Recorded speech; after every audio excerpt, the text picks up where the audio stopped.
사랑의 샘, 평화의 소리, KCR 11시 종합뉴스, 365 헬스, 마이랑이 베이로 변호사 윤영준, 에듀킹덤 컬리지 다네모라, EL 디자인 전망 좋은 창, JMP 로 이완상 변호사 공동 제공입니다. 뉴질랜드 뉴스입니다. 노동당 대표 크리스 힙킨스가 새로운 텍스페이어 유니언 커리어 여론조사에서 지지율이 하락했습니다. 국민당과 노동당은 소폭 상승했고 소수 정당은 대부분 소폭 하락했습니다. 선호하는 총리 부문은 더 큰 움직임을 보였으며 크리스 힙킨스는 6.1% 하락했습니다. 이 변화는 2개월 전인 7월에 실시된 텍스페이어 유니언 커리어 여론조사와 비교되었습니다. 정당 지지도에서 국민당은 39%로 1.4% 상승하여 48석을 얻게 되며 노동당은 25.9%로 0.8% 상승하여 33석, 녹색당은 11%로 1.5% 하락하여 14석, 액트당은 8.8%로 0.3% 하락하여 11석, 엔제 퍼스트는 6.8%로 0.5% 하락하여 8석, 테 마오리는 5%로 1.5% 상승하여 6석으로 나타났습니다. 선호하는 총리 부문에서는 크리스토퍼 럭슨 32.7%로 1.8% 감소, 크리스 힙킨스는 12.6%로 6.1% 감소, 클로이 스와브릭 7.2%로 3.7% 감소, 윈스턴 피터스 6.7%로 1.1% 증가, 데이비드 시모어 5.2%로 나타났습니다.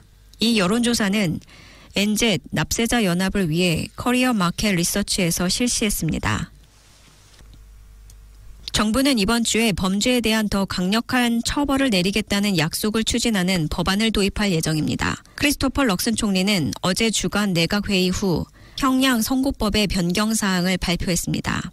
이 개혁에는 판사가 형량을 얼마나 많이, 얼마나 자주 감형할 수 있는지에 대한 제한이 포함되어 있습니다. 폴 골드스미스 법무부 장관은 이 변경 사항으로 범죄자는 범죄에 대한 실질적인 결과에 직면하게 되고 피해자는 우선시 된다고 밝혔습니다. 그는 최근 몇 년 동안 법원이 더 짧고 적은 징역형을 선고하는 우려스러운 추세가 있었다고 말했습니다. 그러면서 범죄를 억제하고 고발하는 우리 형량 시스템의 능력에 대한 대중의 신뢰가 감소했다고 언급했습니다. 법무부 장관은 이러한 변화는 2029년까지 폭력범죄 피해자가 2만 명 감소하는 데 도움이 될 뿐만 아니라 심각한 청소년 재범을 15% 줄이는 데 도움이 될 것이라고 밝혔습니다. 정부는 경제에 필수적인 35가지 광물의 초안 목록을 발표했습니다. 일요일에 협의를 위해 공개된 이 목록은 뉴질랜드에서 처음으로 만들어진 것으로 광산의 잠재력과 실용성을 반영한 뉴질랜드 광물 전략의 일부를 형성할 것입니다. 이 목록에는 뉴질랜드가 매장하고 있는 희귀 원소와 채굴 가능한 자원, 그리고 특정 요건을 충족하는 경우가 포함됩니다.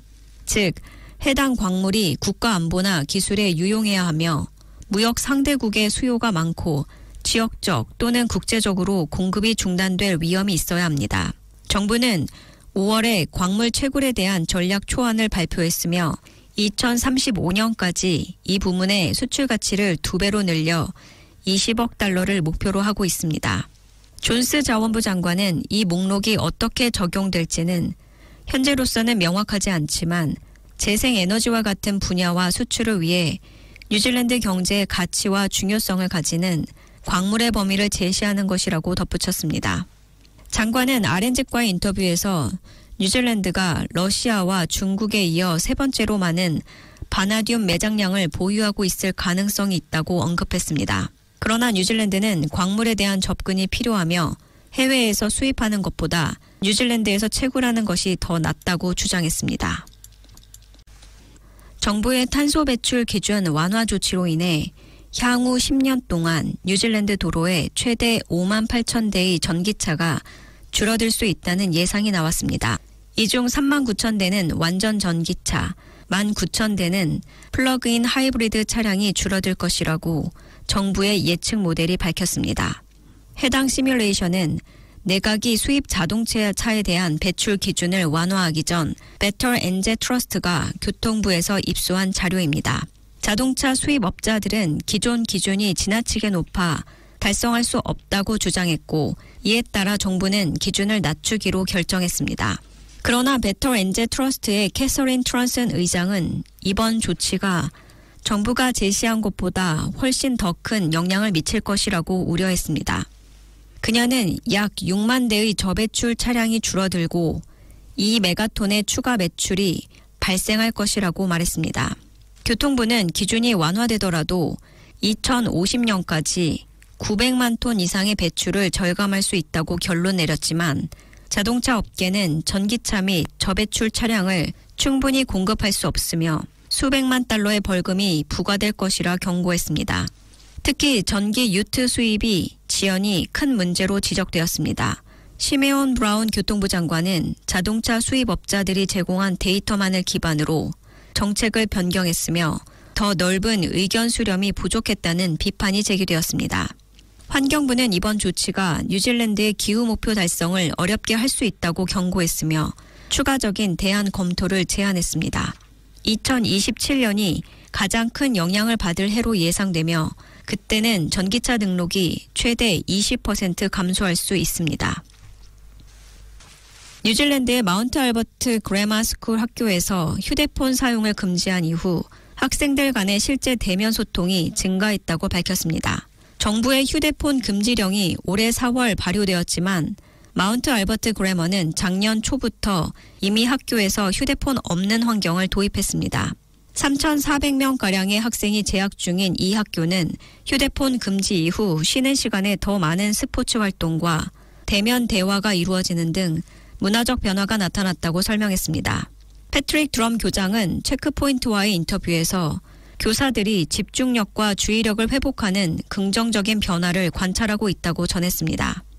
그는 교실 안팎 모두에서 긍정적인 변화가 일어나고 있으며 특히 교실 내에서 학생들이 더 집중하고 산만함이 줄어드는 것을 보고 있다며 이러한 변화가 학습 성과 향상으로 이어질 것이라고 덧붙였습니다. 지금까지 전해드린 뉴질랜드 뉴스는 뉴스허브, 원뉴스, RNZ, 뉴질랜드 헤럴드, 스톱, interest.co.nz에서 간추렸습니다. 오늘의 환율 정보입니다. 뉴질랜드 달러와 대비 원화의 기준 환율은 818원 04전, 한국에서 보낼 때 826원 22전, 한국에서 받을 때 809원 86전입니다.